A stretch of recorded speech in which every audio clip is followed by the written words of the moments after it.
Growing website traffic for publishers was really how we first got into the digital space. By we, I mean Antonio and myself. We're the founders and owners of Condor, but we started our careers as a sports journalist.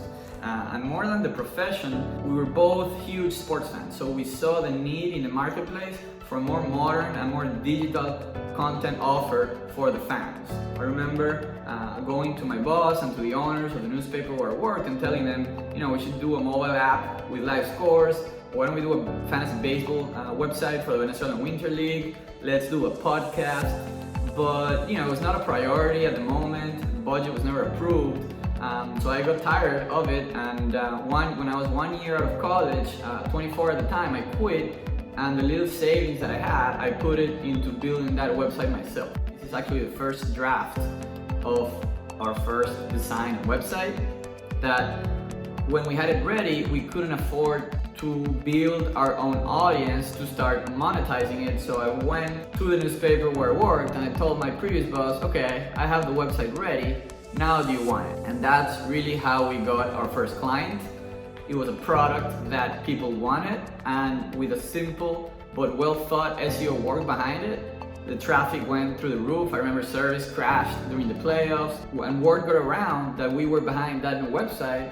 So Venezuela's biggest sports newspaper then hired us to do the same thing for them, and we got similar results. Traffic doubled or tripled within the first few months, and after that we said, okay, we're ready to finally launch our own brand. So we did that, and in the first season our app was the most downloaded sports app in the country.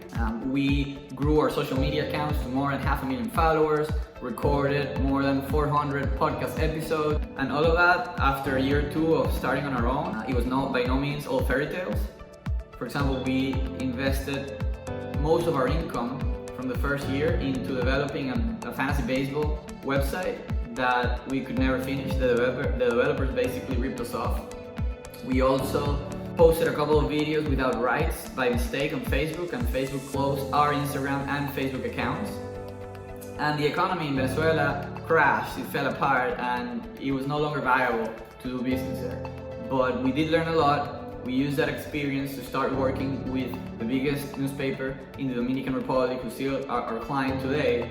And most importantly, we found a passion for the digital space. I moved to Chicago, got a master's in Northwestern in digital marketing, and then worked in a couple of digital agencies for a few years.